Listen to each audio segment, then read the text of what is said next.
Gerist áskrifendur á samstöðinni og taki þátt í að byggja upp öfluga og róttæka samfélagsumræðu.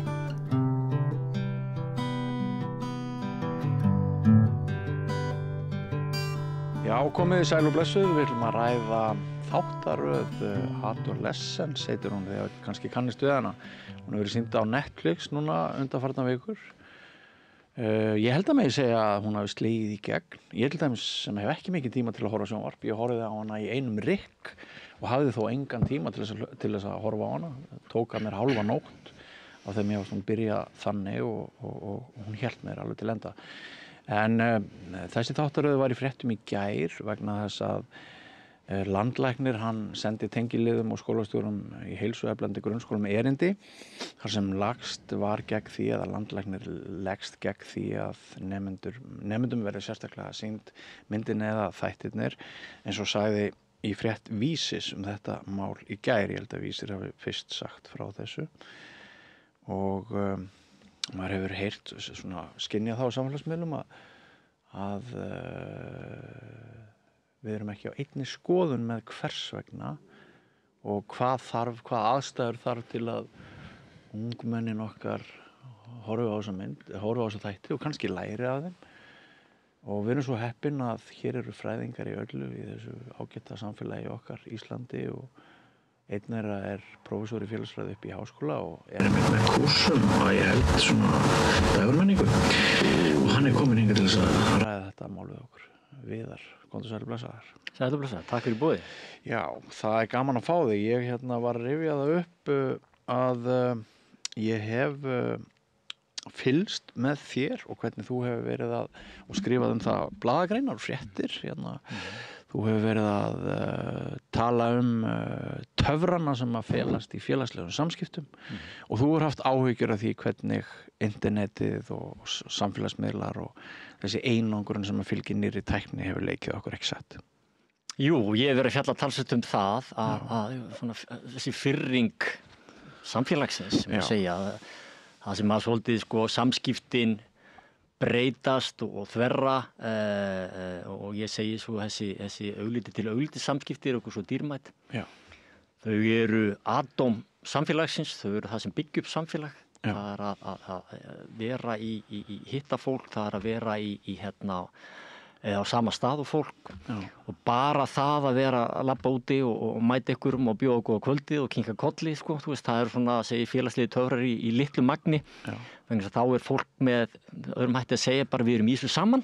Já. Skilurðu Og í gegnum samskipti þá smitast svona sameiginlegar tilfinningar og hugmyndir og gildi og allt þetta. Já. Og þetta gerist allt í gegnum samskipti fólks. Já. En þegar að samskiptin og kannski síðustu svona mestu samfélagsbreytingar síðustu 2 kynslóða hafa verið á tækjunum og tólunum sem við notum til samskipt og afþreyingar. Já. Og sem að fela í sér ýmist tækifæri og allt það, en hafa þennan svona hafa þessar afleiðingar að svona hversdagslega samskipti þau breytast að vera öðruvísi og dregur úr þeim og þá kvarnar svolítið úr samfélaginu sjálfu sem fyrirbæri. Já. Og ég held að það sé slæmt og leiði til þessara firringar mörgu leyti. Og þetta ansi mikil breyting sem hefur orðið á skömmum tíma sem að vitni aftur til Adolescence. Þar koma við sögu emojis eða tákn og hvernig sem sagt það orðið til alveg svona parallel universe, sérstakur táknmála heimur við hliðina á þessum sem að við lifum í og þar getur kannski verið eins gott að mistiga sig ekki. Já, klárlega og þessi samskipti þau eru önnur og samskipti í gegnum skjái eru alltaf takmarkar en samskipti augliti til auglitis. Já. Vegna þess að hugsa okkur þegar við eigum samskipti, í hverju felast samskipti? Þau felast í orðunum sem við notum og tungumálun okkar. Já. Það færist á milli, einhverju leyti, í gegnum skjáina. Við notum þagnir. Og þagnir eru rosalega sterkt samskiptatæki þegar við eigum samskiptum og allir svona sem hafa lent í svona rifrildi við maka sinn sem beitir þagnartaktíkinni vita það hvað þögn getur verið sterkt samskiptatól. Við notum svipbrigði, augnsamband gríðarlega mikilvægt í samskiptum til að svona deila tilfinningum og ná einhverjum tilfinningalegum tengslum. Já. Og það ekki hægt að ná augnsambandi gegnum skjá. það er ekki hægt, Nei. skilur við. Líkamstjáning, nánd, snerting, lykt, hvernig við skreitum okkur, allt það.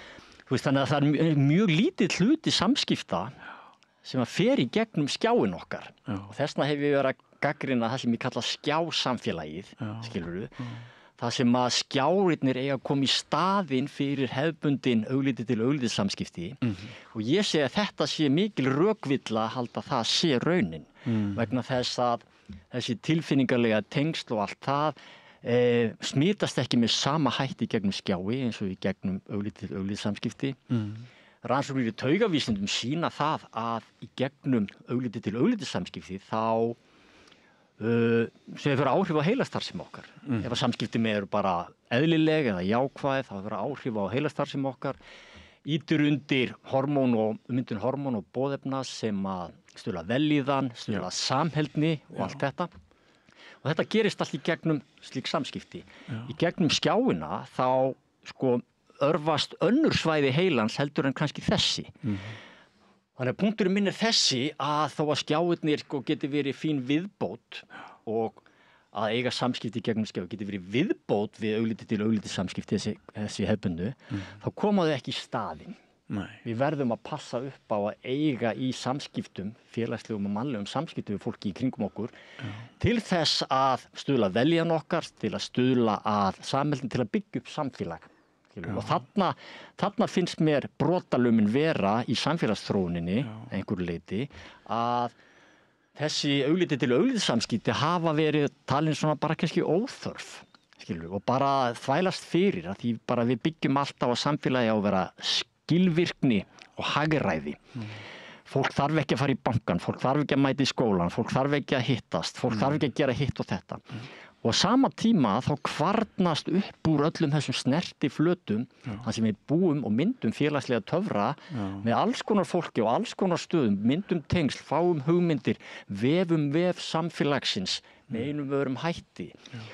Og það að bara hitta fólk, bara segja góða kvöldi við þann sem við mætum á göngustígnum eða hitta fólk í búðinni.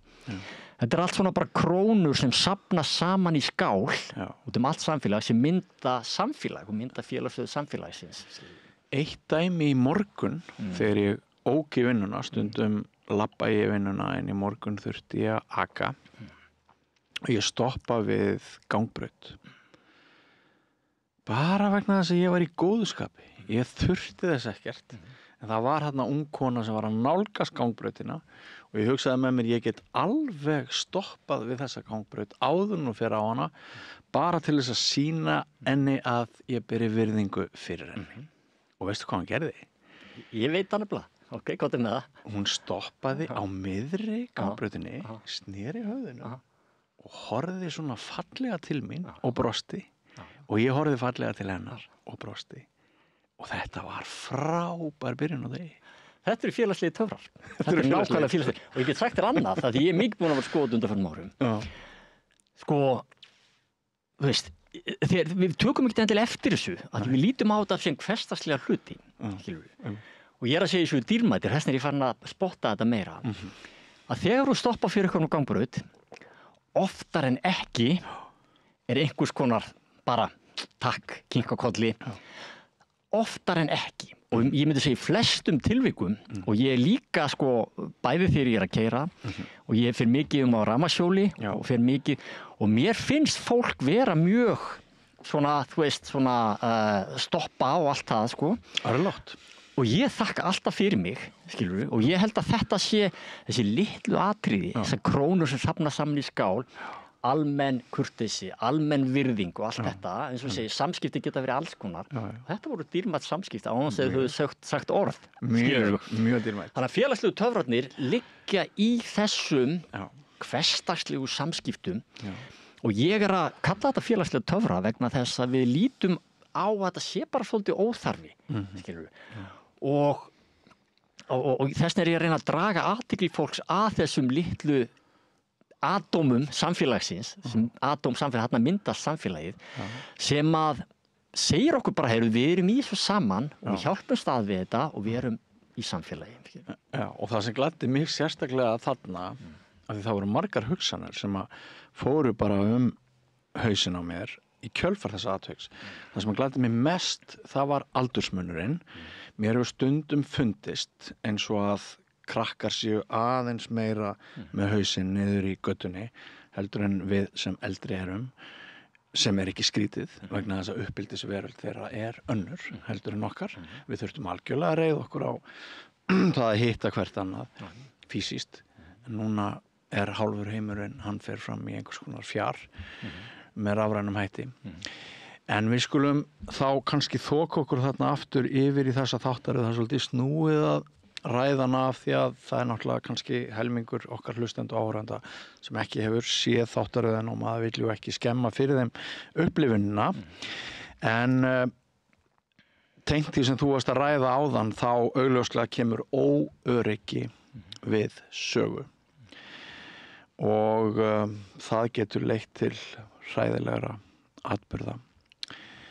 En ef við byrjum kannski bara þáttaröðinni, sko, af hverju hún hefur svona mikil áhrif. Já. Ég hef verið í Háskóla Íslands í félagsfræðina sem ég kenni, að verið að kenna námskeið sem heitir félagsfræði dægurmenningar. Já.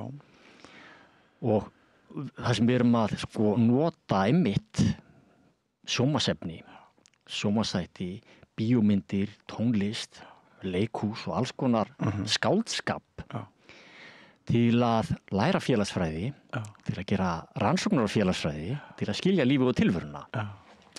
Og vegna þess í gegnum skáldskap, þá fáum við samt innsýn í samfélagsgerð, við sáum innsýn inn í hvernig þetta virkar allt saman.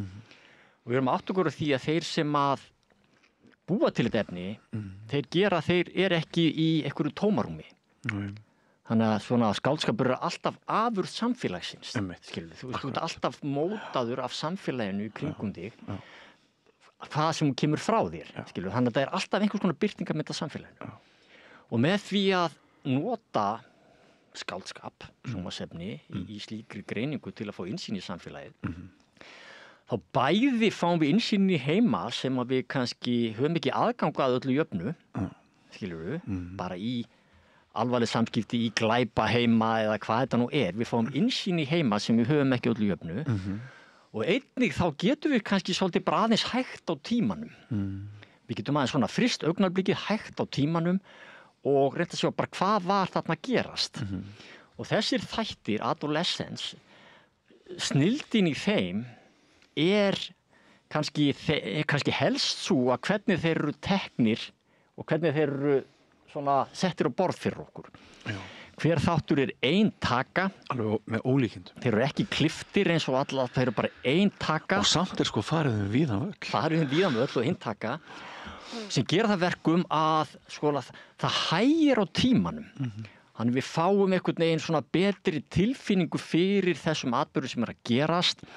Þeirri, það ekki hraðar klippingar á næsta atriði, þá drögumst við inn í þessa heima sem að allar persónurnar eru lifa og hrærast í og þetta svona synkar má sletta, þetta synkar meira inn, það verður meiri þungi, þetta gerist hægar og ég held að það sé sérstaklega mikilvægt í tíðarandanum sem í dag, það sem við gefum okkur ekki tíma, fólk les minna bækur, skilurðu, það gefur sér ekki tíma í það, lesa ekki langar blaðagreinar, það þarf alltaf að vera svolítið snöggt og svona skilurðu sko, og afgreitt með snöggum hætti og mjög einföldum hætti og þarna í þessum þáttum þá náðu þeir að halda athygli áhorfenda sem að setjast niður í þessa hægu atburðarás og þess vegna miklu áhrif meiri en ella. Og þess vegna held ég að þetta séu sérstaklega góðir fyrir og mikilvægir á þessum tímamóti fyrir utan efnislegin fjallum að hægja aðeins á tímanum í þessu samfélagi sem fer með ofsahraða þessa upplýsingaflæði og áreiti sem á okkur endalaust. Og stressað og óöruggt. Já, nákvæmlega. Að hluta til, tengt því. Já, en til að skilja eitthvað fyrirbæri, þá þýðir ekki bara að lesa fyrirsagnir. Nei. Þá þurfum við að staldra við, þá þurfum við að leyfa hlutunum að mjatla og við þurfum að svona, koma smátt og smátt inn í þetta. Við þurfum að lesa bækur, skilur við, getum ekki bara að lesa fyrirsagnir.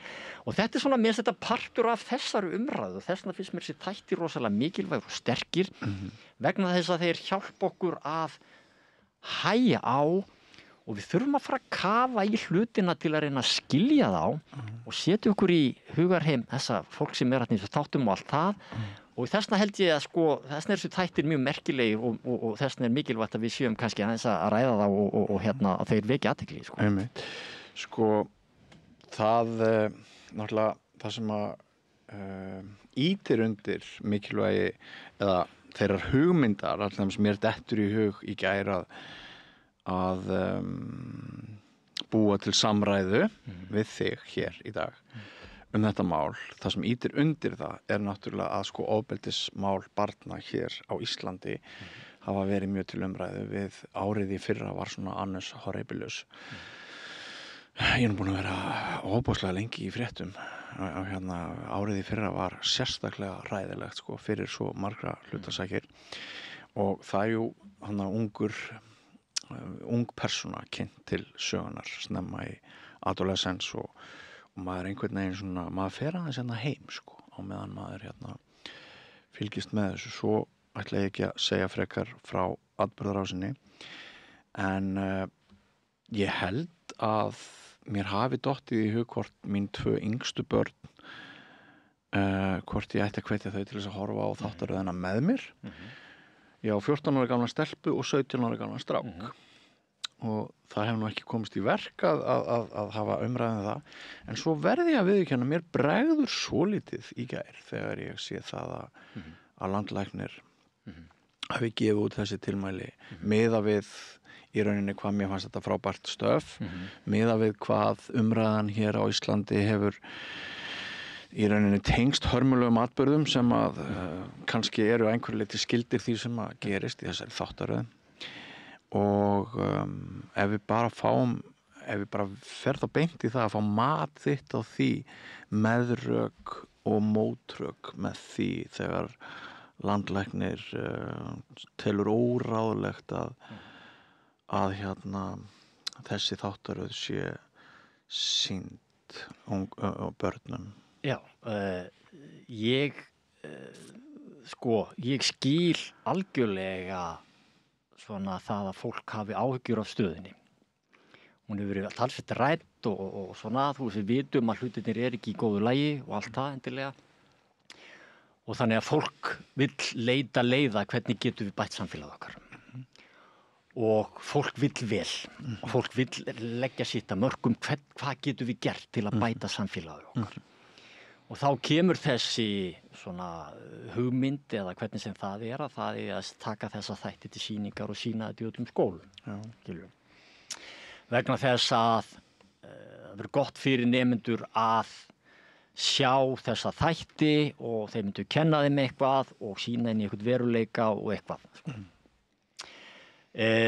Og þegar ég var í Melaskóla 11-12 ára gamall 1981 þá kennarinn, umsjónarkennar þá las fyrir okkur bókina Dýragarðsbörnin sögu Kristjánu F. sem að okkar kynslóð þekkir sem að snerist svona heroín svona heroín neytenda í Berlíni í mann rétt og dapurleg afdrif þeirra og allt það einhvern heim sem var okkur mjög fjarri bara börnum í Vesturbænum og þetta var mjög sláandi og sjokkerandi og við horfðum á myndina og allt það og ég man ekki alveg hvort það var gert eitthvað í kringum þetta en svo bara 1-2 árum setna vorum við öll orðin blindfullnir í bæ skilurðu sko, þú veist, þannig að þetta var kannski einhverju leyti líka kannski spennandi heimur skilurðu og allt það sko og það kannski svona það sem að í hináttina sem svo landlæknir að vara við að það eitt að hafa hugmyndir að sýna eitthvað svona efni sem að eiga eitthvað lærdómsgildi En í hvaða samhengi það gert skiptir máli. Þú veist, ykkur eftirfylgni með því, ykkur verkefni sem tengjast þessu, skilurðu, þó að við túlkum þættina með þessum hætti, hvernig sjá börn þættina, túlka þau hana með öðrum þætti en við myndum gera, myndum þau sjá aðra hluti sem væru kannski spennandi eða eitthvað, skilurðu sko. Að við getum ekkert endilega látið sjónarhorn okkar eins og við lesum í það með okkar lífsreynslu og þroska og hvernig börn og ungmenni taka því að horfa á slíka þætti kannski bara allt öðruvísi. Þannig ég sammála landlækni, við þurfum að stíga varlega til jarðar í því að nota slíkt efni með þessum hætti. En ef skólarnir væru allir fullir af sérfræðingum, myndi þá horfa öðruvísi? Já, ég held sér klárlega hægt að nýta þættina, skilurðu. Eins og ég segi líka bara til að hægja á tímanum, til að spyrja spurninga, setja stundum bara á pásu. Hvað þetta merkjum? Sko, þetta erum við náttúrulega að gera í námskeiðinu mínu. Við erum að ekki bara að horfa á bíómyndir og sjónvarpsþætti, við erum með verkefni, við erum með spurningar, við erum með umræður, við erum að taka á hvað þetta merki hvernig væri hægt að bregðast við öðruvísi. Það var alveg hægt að búa til námsefni í kringum þetta og gera þetta með markvissum hætti, ekki spurning.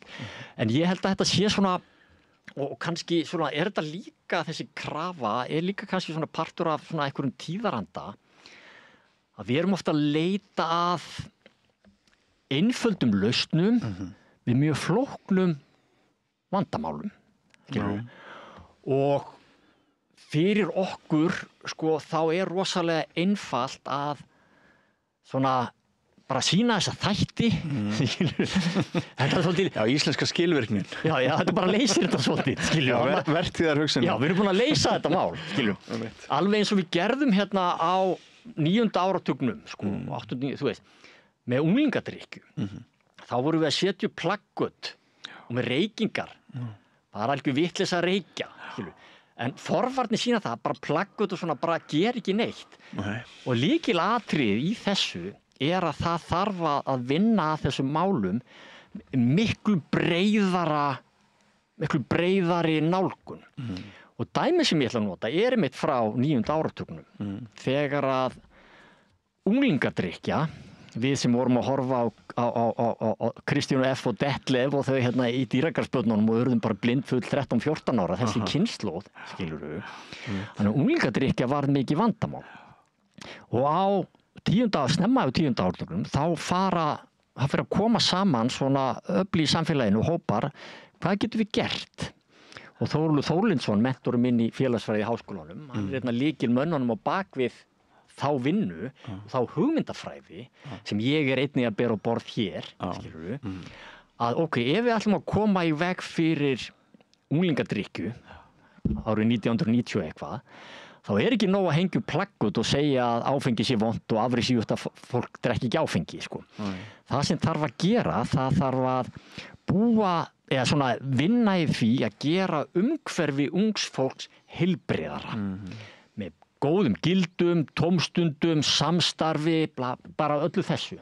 Og það sem gerðist á þessum árum, það var samstarf foreldra, skóla, íþrótta, félagsstarfs, ríki, sveitafélag og fræðafólk sem tók höndum saman það hvernig getum við gert heim barn og ungmenna heilbrigðari og svona æskilegri og þannig dregið úr áfengisneyslu, skilurðu.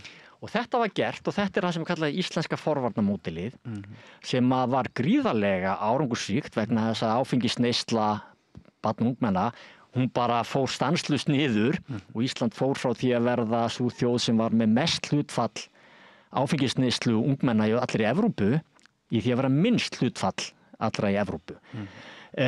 Og þetta sýnir kannski bara að við leysum ekki vanda ungs fólks með því að sýna adolescence í skólum eða banna snjallsíma, en aukum við vandann með því að sýna? Já, það gæti gerst, sko, ég veit það ekki, en þetta spurningar sem við þurfum að spyrja okkur. En við leysum vandann með því að taka höndum saman. Vandamál ungs fólks ekki ungu fólki að kenna. Nei. Vandamál ungs fólks okkur fullorðna fólkin að kenna, af því við höfum sofið á verðinum. Við höfum vanrækt börnin okkar, við eyðum minni tíma með þeim, skilurðu, og við erum búin að láta uppeldið þeirra í hendur einhverja kapitalíska stórfyrirtækja, skilurðu, sem var að selja þeim eitthvað, skilurðu. Eins og Netflix. Eins og Netflix, skilurðu, og selja þeim einhverja hugmyndir útlit og tísku og nikotín og vímuefni og vöðvavæðingu og klámvæðingu og fordum, skilurðu, sko. Við erum búin að láta gefa einhverjum stórfyrirtækjum aðgengi að börnunum okkar og eiga að sjá uppeldið þeirra. Og það sem hefur gerst að gildi samfélagsins, þau hafa bara að þau láta á sjá. Hver eru gildi samfélagsins og hvað sættum við okkur við? Við sjáum það að það veri bara, þú veist, bara aðgengi að áfengi, sko, bara gefa þá verslun alla frjálsa. Það verið að auglýsa nikotínvörur út allt, skilurðu. Það í gegnum internetið og samfélagsmiðlana, bara allur ósómi og allt sem óæskilegt fyrir börn sem einhverju græða út í heimi. Þetta flæðir yfir þetta unga fólk okkar. Og í staðinn fyrir að taka það í fangið og eiga samskipti við þau, þá eru við sömulegis stólfallin í símanum okkar. Þannig að vandi ungs fólks ekki þeim að kenna, hann okkur að kenna. Og þess vegna segi ég að við getum ekki komist hjá honum með svona auðveldum hætti. Það sagði bara, sýniði adolescents bara í skólunum. Við þurfum að taka ábyrgðina og taka höndum saman og reyna að gera samfélagið og þessa tíðarandan svona æskilegri, heilbrigðari og betri fyrir ungt fólk. Það liggur stóra verkefnið að mínum mati. Ég var að skutla handboltakrakka eftir leik í gærkvöld, eða ungmenni skulum við segja, hann sagði þetta bara eins og Bandaríkin, það bara verið að banna eitthvað sjónvarpsefni. Hann var ungmenni sem var mjög hissa á því að adolescence væri ekki bara, við myndum ekki fagna því að það væri sýnt í skólalandsins. Hvað segirðu við því? Hvað segirðu við hennar krakka? Sko, við fullorðna fólki eigum nú að reyna að hafa vit fyrir börnunum okkar, skilur við. Og vitið á að koma kannski úr fræðunum og vísindum, skilur við. Og við vitum það að heili barna og ungmenna ekki full þroskaður, skilur við. Það blessaði framheili sérstaklega. Framheili, og við vitum það að það eru alls konar öfl sem eru að reyna að hafa áhrif á hugarheim barna og ungmenna. Og við þurfum að vera á varðbergi fyrir því. Og við þurfum að nota fræðin og vísindin, þekkingu okkar á heilanum, þekkingu okkar á félagsmótun, þekkingu okkar á áhrifastjórnun, þekkingu okkar á fíkn, þekkingu okkar á samskiptum til að reyna að búa til samfélag sem að hollt fyrir börnin okkar. Þú veist, það ástæði fyrir því að bíómyndir eru bannaðir innan einhvers og það ástæði fyrir því að það aldurstakmark í vínbúðinni, skilur við. Það ástæður fyrir þessu og það kemur ekkert bara úr lausu lofti, sko, skilur við. Það kannski allt til að nefna að ég reyndi að fá fulltrúa frá landlækni líka og það horfði í það að það myndi ganga en seint í gærkvöldi var ljóst að sérfræðingar embættisins væru allir uppteknir eða kæmust ekki. Þetta reyndar eitt af því sem ég væri til í að gera annan þátt að mér hefur fundist starfsmenn okkar almennings, starfsmenn hins opinbera verða tregari til þess að standa við ákvarðanir sem eru teknar og stíga fram í fjölmiðlum og ræða við okkur blaðamenn fyrir hönd almennings ákvarðanir sem við erum að ræða. En eins og ég segi, það efni í annan þátt, ekki þennan. Ég get ekki að gera það ábyrgan. Ég get ekki ábyrgan því, en ég lít með eitt, ég starfsmaður Háskóla Íslands. Og ég tek stundum slaginn. Þú tekur stundum slaginn? Ég tek stundum, skrifa greinar og læti mér heyra til að tek slaginn með eitt og annað. Ekkert allt sem ég langar að gera þú veist, en sumt af því og ég tel að vera hluti af mínu starfi. Efnahagshrunið 2008 það var gert rannsóknarskýrsla Alþingis sem kom út í kjölfarið, greindi ástæður hrunsins. Ein af ástæðum hrunsins, ein af tilmælum skýrslunnar var svo svona ábending var að fræðafólk hafi brugðist í aðdraganda hrunsins til að beita ekki í gagnrýni, vera ekki að tjá sig, vera ekki að benda á fílinn í stofunni, skilurðu. Og það voru tilmæli, það sem það læra af hruninu, það að fræðafólk þyrfti að tjá sig málefni sem það hefði einhverja þekkingu á og skoðanir á. Og ég hef tekið þetta alvarlega og þess vegna ég að mæta í hérna viðtöl og skrifa greina vegna. Ég held að þetta sé hluti af starfi mínu að koma með fræðilega sjónarhornið á hlutina. Það getur verið tilfinningaleg sjónarhorn, eins og við segir bara, auðvitað sýnum við þessa þætti bara í sjónvarpinu, bara, og það er bara svona tilfinningalegt mál, það er mikilvægt og við þurfum að bregðast við þessu og allt það. En þá þarf ég sem fræðimaðurinn kannski að ok, jú, það eru kannski hægt að gera einhverjum ákveðnum forsendum, en það hefur ákveðnar hættur í för með sér. Og þetta tel ég vera mitt hlutverk, og þess vegna tel ég, og þannig verði umræðin að vera, vegna þess að ég held að fólk í samfélaginu bara, fólk gott og fólk vill vel, en sjónarhornin verða oft svona einhæf, svolítið bergmálshellarnir ýta undir það að okkur finnast að allir séu á þessari skoðun og bara, þetta er bara rangt og allt það og þess vegna finnst mér alltaf eins og þessi þættir sem þið eru með hér svo mikilvægir, þá verður einhver umræða sem verður dýpri og leið og fólk vera að tala saman þá nálgast það hvort annað, þá bara skilur það hlutin betur með þessu samtali. Já, takk fyrir, gaman að heyra þig segja það. Dettur í hug þetta með fræðafólki og gagnrýnina fyrir hrun að mitt viðbragð sem fjölmiðlamanns rétt eftir hrun var að kalla hund í settið og hann var viðmælandi minn í umræðu efnahagsmál og með því vildi ég sýna fram á það var svona ákveðin gjörningur að ég deildi þeirri skoðun sem síðar kom fram í rannsóknarskýrslunni að margt fræðafólk hefði brugðist og síðar hefur mér fundist svo fannst mér við ná okkur svolítið á strikk en núna í seinni tíð þá hef ég áhyggjur af stofnunum ríkisins mörgum vegna þess að mér sýnist að þeir sem að vinna á stofnunum í eigu almennings, stofnunum ríkisins sé að verða svolítið eins og stressuð ungmenni með símann sinn hafa ekki hugrekki til þess að konfrontera aðstæður, hafa ekki hugrekki til þess að fara í viðtal eins og við erum hér staddir í, ég og þú í dag þannig að við þurfum kannski bara þessi umræða hún ánáttúrulega ekki bara við börnin, allt samfélagið svona hægt og rólega að draga sig svolítið í skel og verða svolítið svona hrætt við að koma fram og hafa meiningu Ég skil það líka skilur vegna þess að í gegnum þessa samfélagsmiðla og virkir í athugasemdum og allt það þá verður umræðan miklu óvægnari hún verður ekkert endilega á einhverjum samræðugrundvelli skilurðu Ég hef rætt við starfsfólk opinberra stofnana sem segir bara að það sem er látið flakka yfir þetta fólk sem vinnur á þessu stofnunum í gegnum tölvupósta og samfélagsmiðla sé bara yfirgengilegt. Já, en það bara má ekki láta það stýra samfélaginu, Nei, má ekki láta það stýra samfélaginu, klárlega. En þú veist, og þess vegna segja það er svo margt sem kemur þarna að. Fattar þú? Og nú erum við tala líka slaufunarmenningun og allt þetta, það er bara hættulegt að stíga fram og tjá sig eitthvað og flestir kjósa það að gera það ekki. Slaufunarmenning og netofbeldi. Hvað fyrir ekki? Slaufunarmenning og netofbeldi. Og netofbeldi, skilur þú þannig að þetta helst allt í hend. Og ég segi alltaf, sem félagsfræðingur, þá er svo mikilvægt að við reynum að setja okkur í spor annara.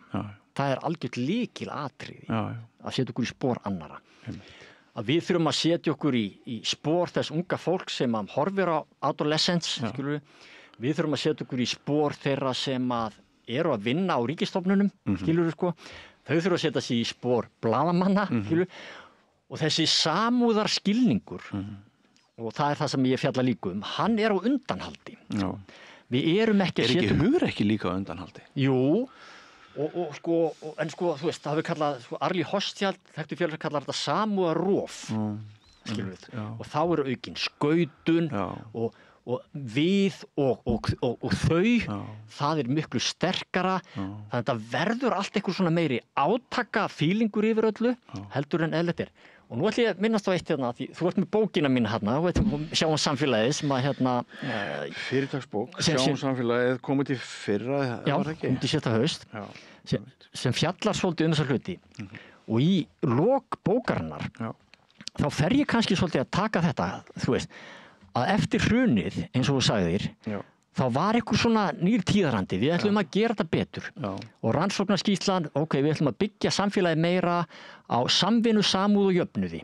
Það var eitthvað sem við ætlum að læra af hruninu, skilur við. Og við vorum full bjartsýni. Já, og við ætlum að gera það.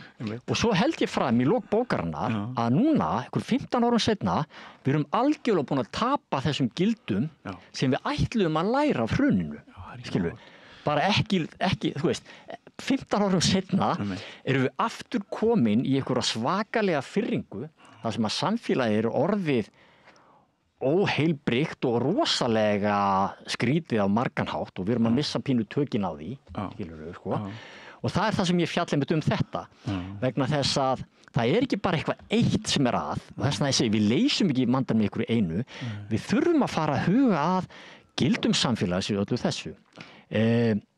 Hvernig, og argumenti mitt er alltaf þetta, að sko samfélagið, þetta afl sem við búum til, það mótar okkur, hugmyndir okkar, hugsanir, tilfinningar, sjálfsmynd, það sem við tökum okkur fyrir hendur, það mótar okkur í miklu, miklu meiri mæli en við gerum okkur grein fyrir. Og ef að samfélagið er óheilbrigt hvað þetta varðar, þá hefur það áhrif á okkur líka, skilur, þú veist, það mótar okkur. Og þess vegna ég að segja, það er svo mikilvægt að við sjáum samfélagið og við áttum okkur á því, við leysum ekki vandamál, við getum ekki smættað vandamálin inn í eitthvað eitt, skilur við. Þetta er samtal, þetta er svona stórt verkefni og það gerir það líka erfitt vegna þess að við gefum okkur ekki tíma í að koma saman og taka höndum saman og, skilur við, þannig og ég veit að þetta er ekki endilega skýrt sem ég er að segja. Jú, einfalt. Ég skil þetta alveg. Sko, það duga ekki einfaldar lausnir til að koma samfélaginu á rétta braut. Við þurfum einhvers konar viðhorfsbreytingu, við þurfum einhvers konar lífstílsbreytingu og eins og segir á bakkápu bókarinnar, sko, þetta er bók sem enginn var að bíða eftir, en allir hefðu gott að hér lesa. Og við viljum kannski ekkert, þú veist, gera þessa lífstílsbreytingu, skilur við. Og þar liggur vandamálið. Það liggur ekki í því að ungmenni horfi ekki á adolescence í sjónvarpinu. Hann liggur í því að við erum ekki ennþá tilbúin til að gera þessa lífstílsbreytingu til að reyna að breyta þessum tíðaranda sem er í samfélaginu. Já. Og að vera að þróast að mínum mati. Og sannarlega er sko versta lausn, innan gæðsalappa allra lausna að við lokum okkur af og við hættum að ræða saman til lausna eins og mér hefur svolítið fundist vera að gerast í seinni tíð. Þetta er rétt hjá þess sem þú segir með skortin á samúðinni og skautuninni. Ég er heppinn að ég skildi þó þegar ég var að gagnrýna opinbera starfsmenn á þann að koma ekki í viðtöl sem þeir eiga að gera, að ég er heppinn hvað það varðar að ég var þó með ástæðu fyrir því, að ég hef skilning á því að þeir komi ekki vegna þess að þeir séu hræddir og með því sýni ég þeim einhverja samúð, ég hef allavega skilning á ákvörðun þeirra, en mér getur fundist hún jafn röng og vitlaus og foráttu ósjálfbær fyrir framtíðina. Já, alveg klart mál. Og ég held sko Viðar, við þurfum bara þakka þér fyrir að koma með skömmu fyrirvara og ræða þetta. Ég ætla bara að nota þetta tækifæri til þess að hvetja alla talsmenn og opinbera stofnana og bara alla þá sem að hafa þá skyldu að taka þátt í þessu samfélagi, uppfræða og koma með sjónarhorn að við þrátt fyrir þetta lið, það er endalaust verið að senda mér einhverja haturspósta á eitthvað svoleiðis. Þetta skiptir engu máli. Bara delete áfram veginn, sko. Ég held að við bara meiri félagslegu töfrar. Þegar að fólk kemur saman og augsambandið og allt þetta, veist, þá það er þeir eru að gera þetta í Stanford, háskólanum í Bandaríkjunum, bara polariseringu. Akkurat, bara komið við. Þeir eru að fá fólk saman, sikkurum enda hins pólitíska ást til að koma og ræða saman. Og veist hvað gerist? Það bara fólk svona dregur úr öfgaskoðunum sínum, það tengist öðrum, ég veit hvað það heitir, ég skil hvað þetta segja. Þetta er það sem þarf. Bara mæta. mæta, samskipti, félagslegi töfrar, það eru eitt af meðölunum sem við getum nýtt okkur, en við þurfum að gera það á ýmsum stöðum samfélagsins og reyna að láta þessi sína samúð, sína skilning og allt það. Það er ekki nóg, og eitt kannski líka bara í lokin með þessa skjámenningu okkar, sko. Já. Við teljum okkur sína hluttekningu og samúð með að setja hjarta á status. Jú. Ég er búinn að sinna mínu hlutverki, ég er búinn að, skilur við. Það er engin skuldbinding sem felst í því. Nei. Það er cheap way out. Já. Skilur, við gerum það með því að hringja í viðkomandi, með að hitta viðkomandi, með að taka utan viðkomandi. Já. Og við teljum okkur kannski vera búin að sinna þessari þörf að sýna einhverjum samstöð og samúð með að setja eitt like, skilur. En það er bara ekki þannig, sko. Þú veist, það er rosalega cheap og ódýr leið sem að gefur viðkomandi mjög lítið. Það gefur miklu meira að hitta fólk í persónu, tala við það, eigum samskiptum við það og í gegnum félagslega töfra. Og nú hefur þessi sameiginlega tjáning okkar leitt yfir þig þá bölvun að næstir hringi þig og þú ætlar ekki að nenna að koma og spjalla við mig. Þá bara vitna ég til þess að það sé skildaðinn. Ja, þú þarft þess ekki, ég hef alltaf gaman að koma og eitt sem ég gerir líka, ég vill alltaf koma í viðtöl á staðinn frekar en að taka þau gegnum sími annað, þess að viðtölum verða öðruvísi, þau verða nánari, það verður meira samtal heldur en hvor að segja eitthvað í sikkvoru rýminum. Já, og ég hef vitnað til þín í bók en ekki hitt þig og ekki spjalla við þig fyrir núna. Það er miklu skemmtilegra að sitja hérna til borðs með þér og horfa beint í augun á þér heldur en að fylgjast með þér einhver fjarska. Þannig að ég tek bara undir það. Það er alltaf þannig, meira svoleiðis, meiri töfra. Kæru þakkir, Viðar Halldórsson, prófessor í félagsfræði við Háskóla Íslands. Ég veit nú ekki hve mikið gagnið höfðuð af adolescence pælingunum sem voru kynntar hér í upphafi, en ég held jú að þetta tengist allt saman og ég vona að þið hafið ekki borið skaða af þessari tilraun okkar til þess að ræða vitsmunalega þá ákvörðun landlæknis að ekki sé góð hugmynd að sýna þáttaröðina án þeirra sem geti haldið vel utanum þau mál. Hjálpið okkur að byggja upp dreifikerfi samstöðvarinnar með því að læka síður samstöðvarinnar á YouTube og Facebook.